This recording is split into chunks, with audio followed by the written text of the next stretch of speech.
Please stand with me as we read the word of the Lord. Then they led Jesus from the house of Caiaphas to the governor's headquarters. It was early morning. They themselves did not enter the governor's headquarters, so that they would not be defiled, but could eat the Passover. So Pilate went outside to them and said, "What accusation do you bring against this man?" They answered him, "If this man were not doing evil, we would not have delivered him over to you." Pilate said to them, "Take him yourselves and judge him by your own law." The Jews said to him, "It is not lawful for us to put anyone to death." This was to fulfill the word that Jesus had spoken to show by what kind of death he was going to die. So Pilate entered his headquarters again and called Jesus and said to him, "Are you the king of the Jews?" Jesus answered, "Do you say this of your own accord, or did others say it to you about me?" Pilate answered, "Am I a Jew? Your own nation and the chief priests have delivered you over to me. What have you done?" Jesus answered, "My kingdom is not of this world. If my kingdom were of this world, my servants would have been fighting, that I might not be delivered over to the Jews. But my kingdom is not from the world." Then Pilate said to him, "So you are a king?" Jesus answered, "You say that I am a king. For this purpose I was born, and for this purpose I have come into the world, to bear witness to the truth. Everyone who is of the truth listens to my voice." Pilate said to him, "What is truth?" After he had said this, he went back outside to the Jews and told them, "I find no guilt in him, but you have a custom that I should release one man for you at the Passover. So do you want me to release to you the king of the Jews?" They cried out again, "Not this man, but Barabbas." Now Barabbas was a robber.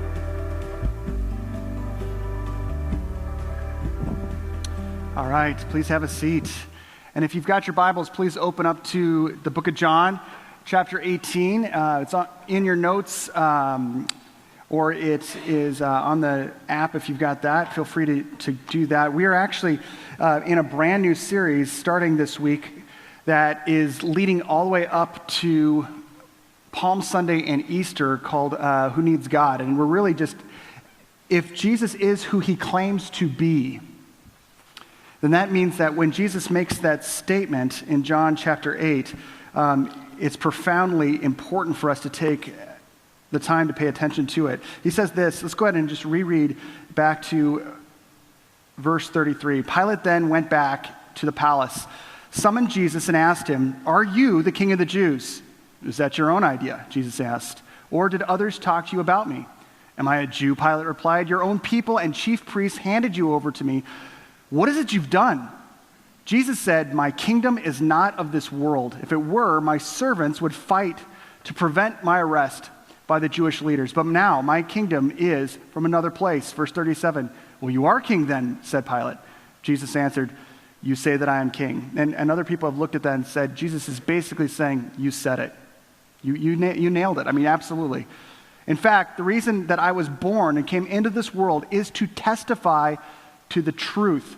Everyone who's on the side of truth listens to me. I've come here that my mission is to testify to the truth, and everyone who is on the side of truth listens to me. Jesus is making an incredibly exclusive claim, and to a guy who's going to struggle with this. We need to know, just for context, to know a little bit more about who he's talking to.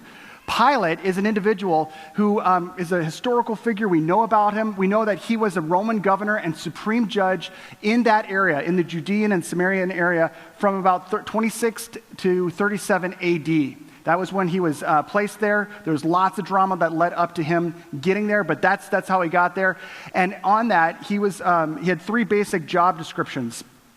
As this guy who's a representative of Rome, a guy who grew up in the middle of Italy, most people believe, a guy who was most likely a very good soldier general, ultimately is in this position. His three aspects of his job description are to tax people, because, look, this is the Roman Empire. We've got wars to wage. We need money for that. So any group of people that we overtake, we need to draw tax from them. But not only that, we need to put up buildings. Rome was incredibly proud of the fact that they had awesome architecture. So wherever you find a Roman colony, boom, we got to put up some houses, we got to put up some buildings, we got to put up some palaces, so that people, as they're going through, we have like an ongoing marketing campaign of how epic Rome is. So we need the taxes for our war doors. We need the taxes for our buildings. But the one thing that Pilate was really, really in charge of is in order to give this idea, of this facade of Roman power, you have to have power that comes alongside peace. And so his job was to keep the peace. And Rome had a really interesting way of doing this. They would come into a country or an area, and they would say, listen, we are your leadership. We are the government. We are your rulers, but we're super cool because we're Romans. We're super cool. We're going to let you judge your own cases. You got an issue? We're going to let you set up your own court system, all that, with very few exceptions. One of those exceptions being execution. If you need to get into the capital punishment department, then you've got to go through us for a couple reasons. Number one, we're Romans and we're really good at capital punishment. Like, we're awesome at torture. Like, seriously, we're the boss. We're pros at this. So if you want to know someone who really does good executions, it's us. You're amateurs, let us do it. Number one. Number two, every colony we go into that we allow them to have their own judge and jury to lead to a capital punishment, it's abused. I mean, you might say that we're barbaric, but at least we're just. Okay? We don't trust you, Jews, to do this on your own. So, if it's going to be a capital punishment case, it's got to go through us, the Roman government.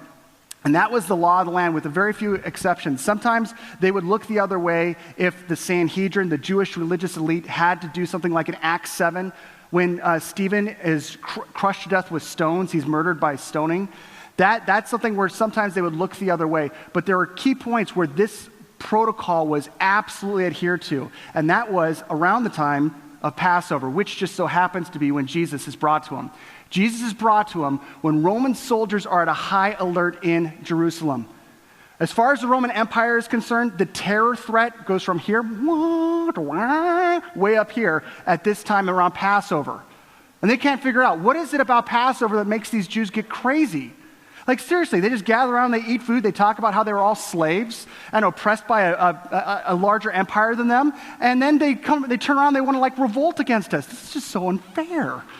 What is it about Passover that makes them think this way? But every time around Passover, they would note that the Jews would start to get messianic. They start talking about needing a savior and a Messiah that could deliver them from oppression, just like with Moses. And they keep talking about that. So at this time of year, Passover, they want to make sure that there's more boots on the ground, there's more soldiers in the streets, so that so that he can keep his job.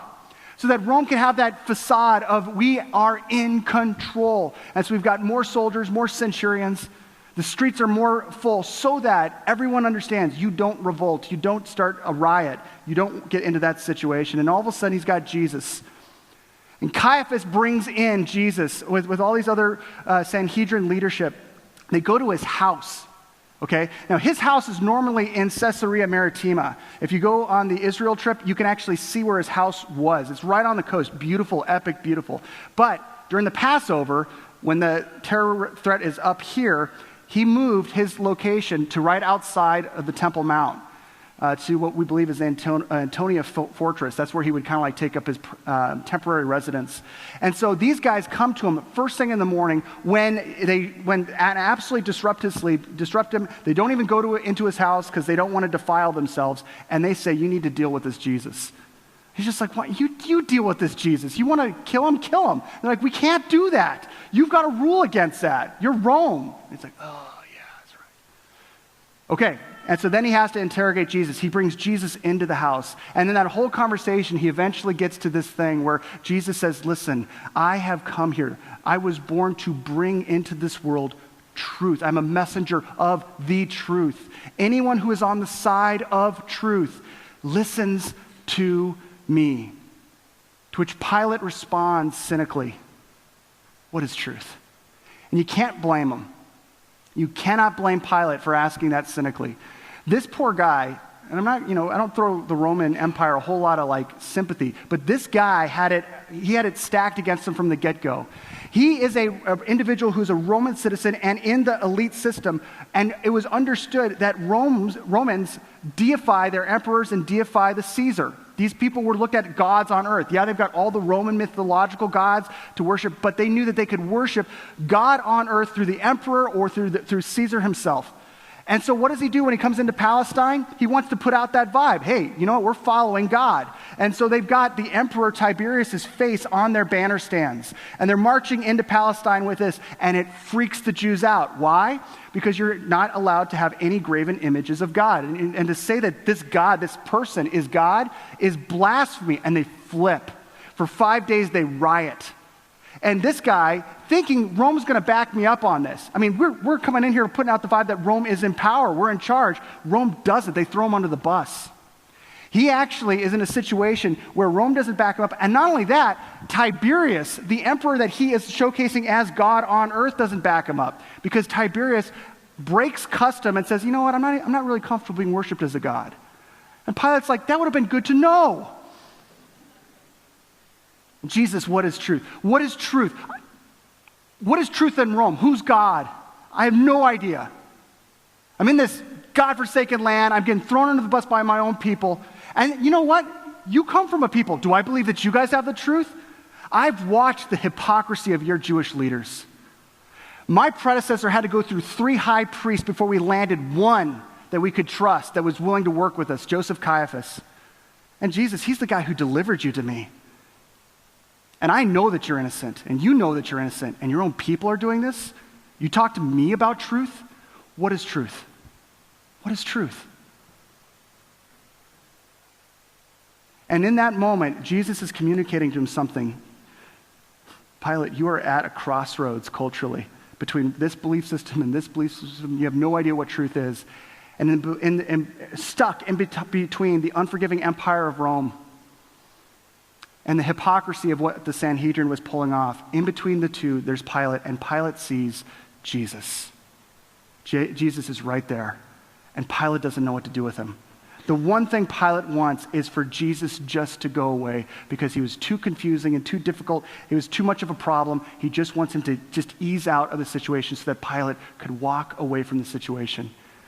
And the question that he asks is actually the same question that's been asked every generation afterwards. And honestly, a lot of people who grew up where they're interacting with a culture that has got so many different plausible divides on what is truth, all of a sudden we look and we see there's Jesus, and people today have a difficult time staying with Jesus. Some people grew up in the church, had a faith in Jesus or proclaimed a faith in Jesus, and at some point they walked away.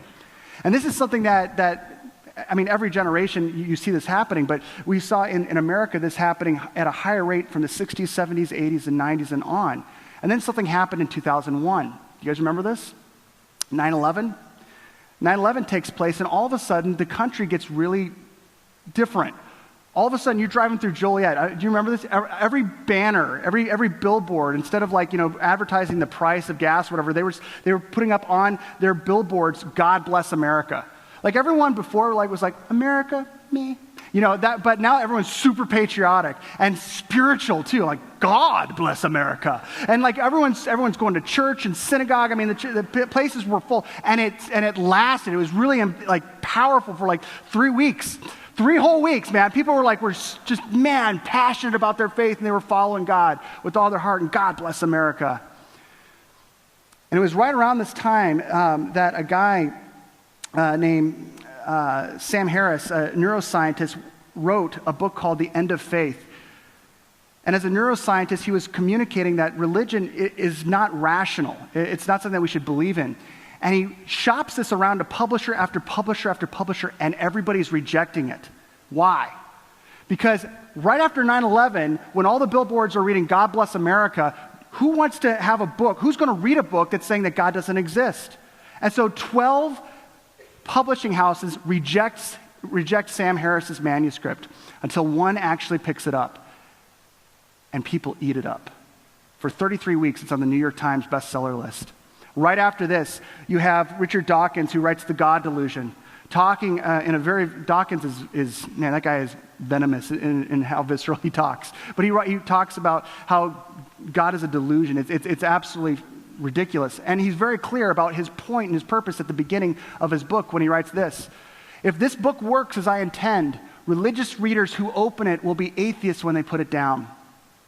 Right after this, Christopher Hitchens writes God is Not Great, and 3 million people purchased that book, talking about that all religions are the problem. And the interesting thing is that a lot of Christians read Sam Harris's book. the end of faith, and they actually said, yeah, Sam, we agree with you. Like, we agree that religion is the problem, that it's man-made and it could be manipulated and twisted, but we have a relationship with God, and it's different. So he's like, no, you misunderstood me completely. And so he wrote another book called A Letter to a Christian Nation, and this is a book I read.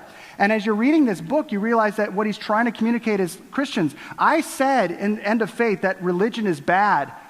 You're not on my side. Christians, you are the problem as well. Now, these individuals that started from that point on, like, it wasn't like in the 2000s, there's this huge surge in atheism. Like, man, there's just so many atheists now. But what we saw was a huge percentage of people that took that normal rate of walking away from their faith, and it just went exponentially higher into kind of like this in-between agnosticism type of thing. Mostly male, mostly liberal, mostly... and guys who weren't like, it wasn't that they had all the answers. They weren't saying like, listen, I'm sold out. Atheism is so attractive. I want to put my heart and my life into this. This gives me meaning. They weren't saying that. They were just saying, listen, all I'm saying is this. Don't ask me the questions. Don't try to interrogate my rationale, my reasons. I don't know everything, okay? All I'm saying is that the religion I grew up in, the God I believed in as a kid, no longer seems compelling to me. The faith of my childhood doesn't answer the questions that I'm experiencing in adulthood. And so what I'd like to do is I'd like us to stand there with Pilate and Jesus and interrogate that question of what is truth. Because Pilate is trying to figure out an answer and is burned out on how many options are out there. Today, we are at such a crossroads, all of us. And I'm not going to talk about atheism like those people out there.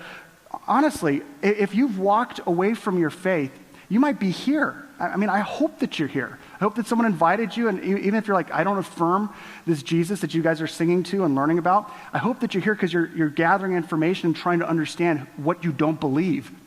But I'll say this, that my hope and my goal in the course of the next couple weeks, ramping up to Palm Sunday, ramping up to Easter, is that by the end of that, you will be compelled that Jesus was right when he said that all who seek truth, listen to me.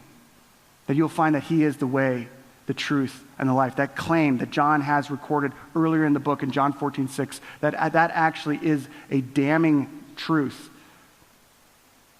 if it's not true. But if Jesus was accurate, then we have amazing hope. Wherever you're at, the truth is that if you're walking away from faith, you're walking towards something else. We cannot move away from something and move without moving towards something else. And in your notes, I think I've left out the towards, but it's there. You cannot move away from something without moving towards something else. And this is why I'm so grateful to the new atheists for this. It's not ambiguous. If you're walking away from faith, you actually can know where you're going. You can actually know what you believe in, and you can wrap your brain around that belief system because they have specified it. And a pastor by the name of Andy Stanley did a bunch of research to try to get down all the tenets, and so that's helpful. But the truth is that if we can actually know where we're leading, and if Sam Harris and Dawkins were up here, Hitchens wouldn't be able to because he's passed away. But if Sam Harris and Richard Dawkins were here and they could communicate to you, I think that they would communicate the very things I'm telling you. That they would say that this is true. And about atheism, they would probably agree. That atheism is a complex belief system that logically leads to some unsettling conclusions. Harris would agree with that. Now, the fact that atheism is a complex belief system that logically leads to some unsettling conclusions doesn't make it inherently wrong. Just because something is unsettling doesn't mean it's not true. Jesus and Pilate, Jesus is communicating truth to Pilate, and it is radically unsettling to him. So just because something is unsettling doesn't mean it's not true. I have a 16-year-old who drives. That's unsettling, but it's true, okay? How many of you guys are Cubs fans? All right, no, hands down. How many of you are Sox fans? Okay, here's an unsettling reality. October happened, okay? They won the pennant. That may be unsettling to you. I just can't get over it. It's true, okay? What Jesus said was unsettling but true, and we need to understand that just when we're understanding what the new atheists are helping us know about what atheism is all about, just because it's unsettling doesn't inherently mean that it's not true. We need to interrogate that truth as people who are thinkers. The first tenet of new atheism, and the first three are maybe new to you, the last three, everyone who's gone to school understand. But the first is the illusion of mind. If there is no God, there is no you in you. There's no Errol, and there's no Jason. I mean, there's no you there. That's an illusion to think that I am more than just biology. My brain is an organ, just like my liver. Okay, and so there's no like mind there where I'm like choosing to do this. That's an illusion that I'm thinking that. Christopher Hitchens, one of the superstars. And all these guys were rock stars when they first came out. They were like on college campuses, Hitchens, Dawkins, and Harris. They were selling their books. They were on the late night shows. People wanted to hear from them. Then all of a sudden, Hitchens gets esophageal cancer. And when he realizes that it's terminal, he decides to prove all of those goofballs who say that there are no atheists in foxholes wrong by showing that he was going to go to his last breath holding firm to his atheism. His belief that there is no God. And so he writes this book called Mortality. And in Mortality, he documents basically the decline of body. And in the beginning of the book, he's writing it. And then eventually he can't write it anymore. And he has to dictate it to his wife. And by the end, I believe there's just sentences dictated because that's all he could get out. But in this book, before he passed away in 2011, in this book, he showcases conversations he's having with his doctors. And his doctors kept on saying, Christopher, your body is getting stronger. Or Christopher, your body is actually rejecting the medicine that we're giving it. Christopher, your body is actually starting to surge. And he said, enough. And he said, I finally told them, listen, you need to understand something. I don't have a body. I am a body. There is no separation between my mind and my body. This is all one. I don't have a body. I am a body. Now, Christopher Hitchens is far more smart than I am. He was far more smart than I am in a billion years, okay?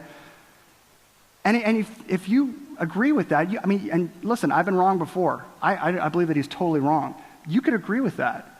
And if you agree with that, you have to recognize that if this is true, then try to live like that. Try to live like you're just a fancy bag of biology. And the person next to you, they're not a person, they're just a fancy bag of biology.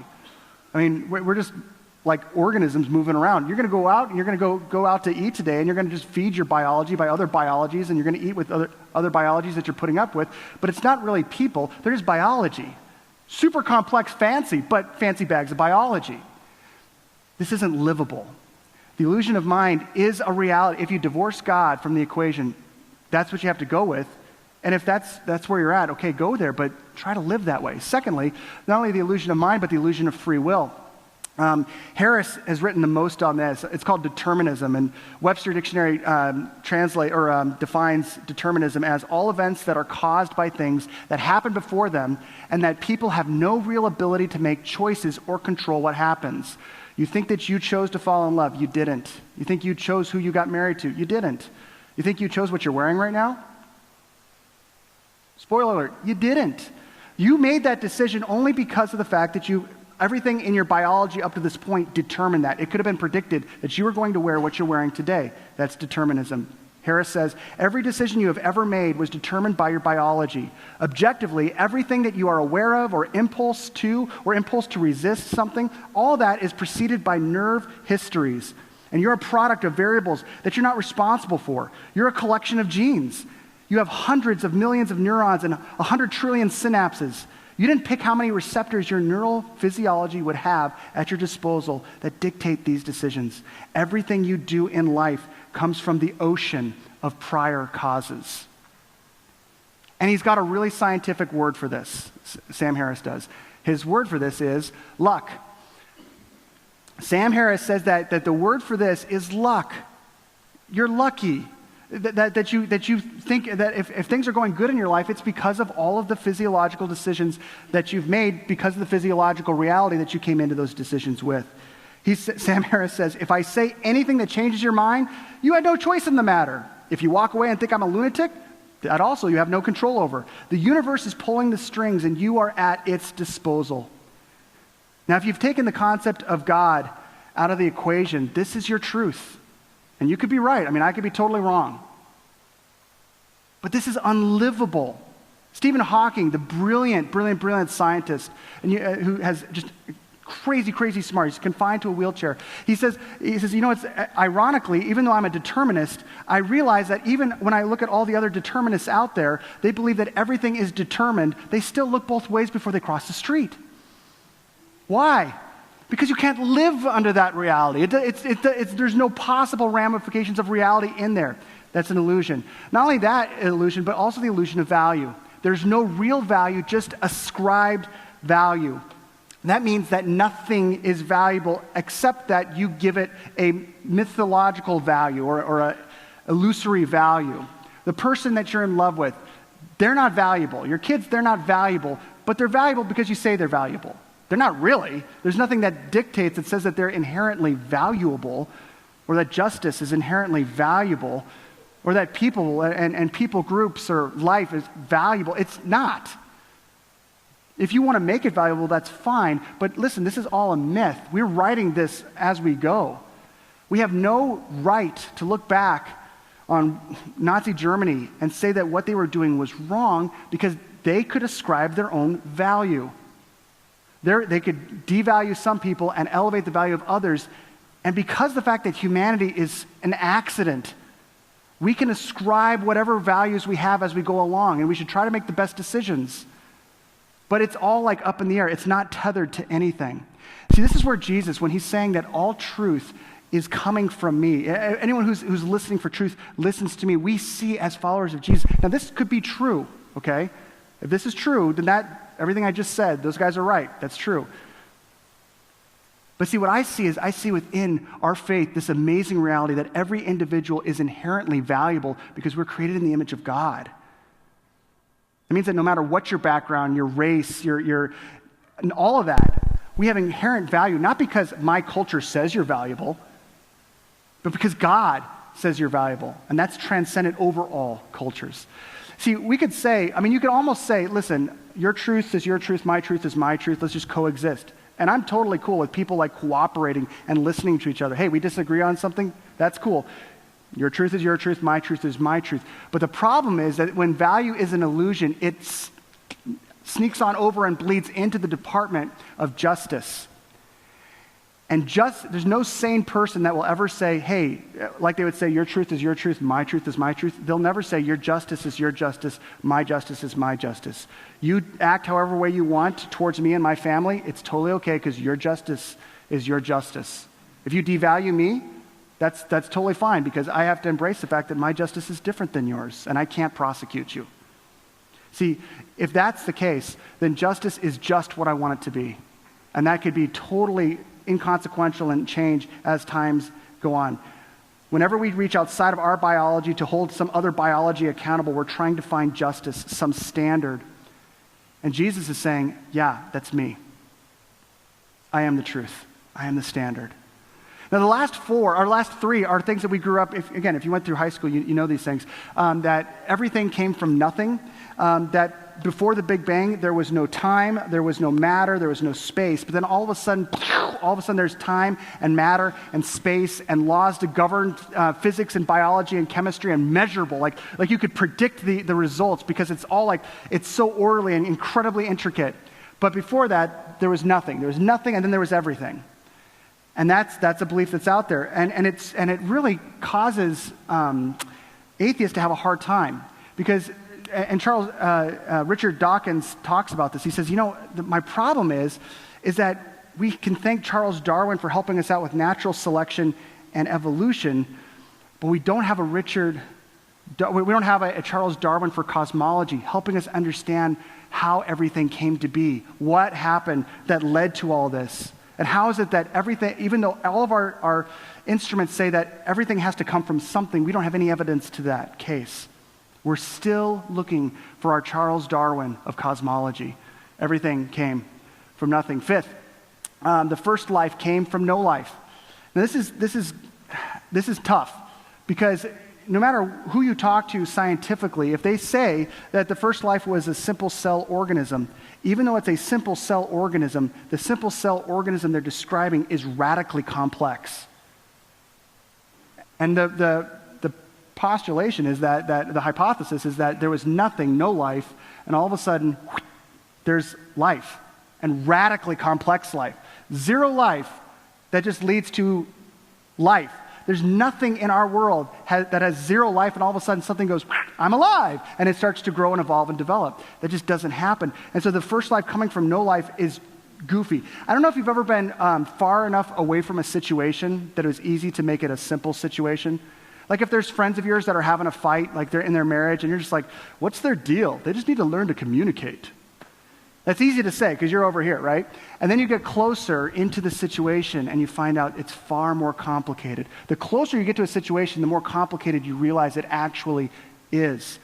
Well, you don't get much further from where we are right now than first life.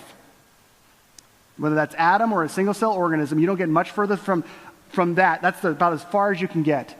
And so it's easy from a distance to say, oh yeah, well, it's a simple cell. It's not developed. It's a simple cell organism that developed all this. Even the most simple cells was radically complex. Francis Collins, who's the head of the Human Genome DNA department, this is like one of the most coveted scientific positions possible. This guy's a Christian. And he says what we see is lifeless matter. We go from lifeless matter, nothing, to the digital elegance of DNA like that. Lifeless matter to the digital elegance of DNA like that. There is no accident. That's what I believe. Now, you could believe that the first life came from no life, but that's the thing that's difficult to explain.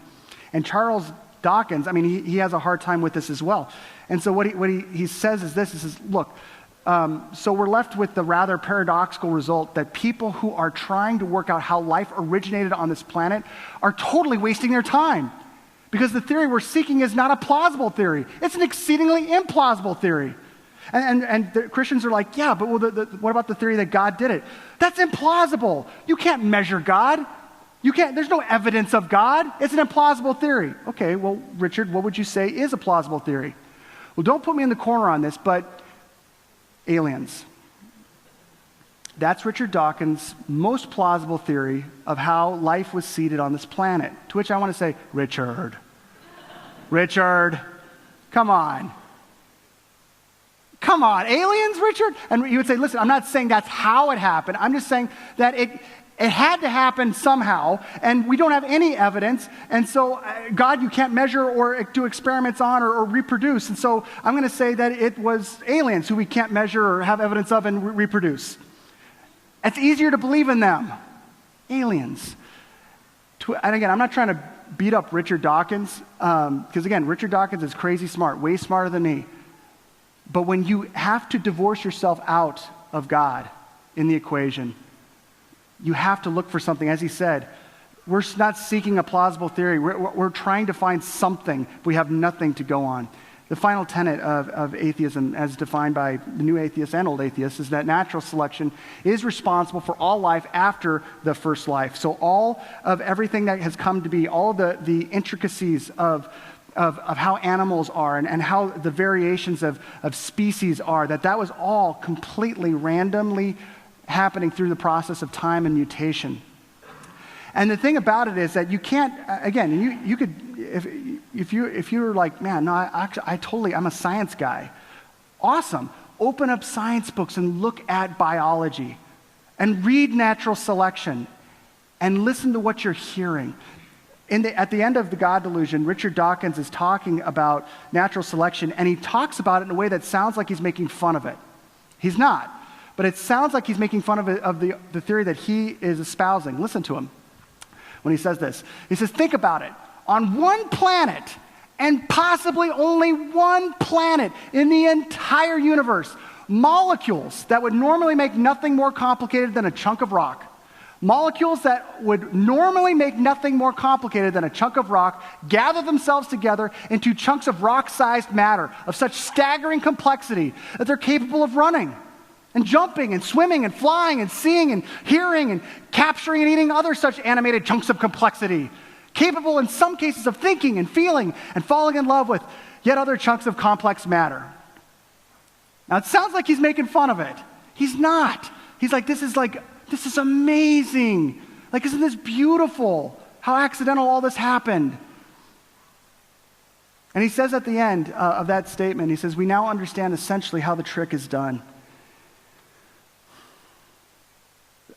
I contend that you cannot listen to someone talking about natural selection or anything else scientifically without hearing a definition and a description of an intelligent, precise, focused, caring, directing person.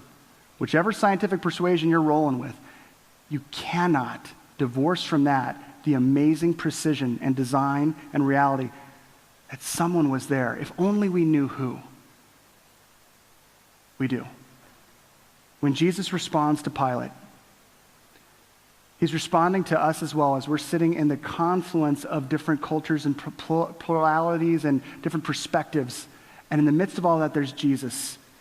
And Jesus is telling us this: I am the way, I am the truth, I am a life. You're not looking for an ideology, you're looking for me. Now, you may believe everything that I just went through, but you might be someone who says, listen, I walked away from my faith. I don't believe all that. I don't buy all that. I don't live like that. Well, the guys who are really smart say, yeah, that's really what you believe. When you take God out of the equation, that's what you have to wrap your heart and your mind around. But the truth is that you probably walked away from your faith for none of those reasons. You probably walked away from your faith because something happened that disappointed you, or you started off on a path of your own decisions that you knew were far from God. It was difficult to justify a relationship with Him in your rebellion. And these smart guys who are smarter than anyone you know, smarter than your parents and your pastor, these smart guys come up with these theories that seem like that would be a good reason to buy the fact that everything I grew up believing just wasn't truth. My hope, if that's you, if that's someone that you care about, in the next few weeks, you'll have an opportunity to realize that perhaps you left the faith of your childhood with Jesus at the center prematurely, and that this Jesus is in fact King, that this Jesus is in fact Creator, this Jesus is in fact the one who has made a way back home for you. I do not believe, and I will not believe, that you have no value, that your kids have no value, that your life is purposeless, that came from nothing on purpose and is leading to nowhere on purpose. I reject that. But I don't reject that because that feels right. I reject that because that is the claim of Christ. Everyone who listens for truth, who's on the side of truth, Jesus says that truth is found in me. Amen?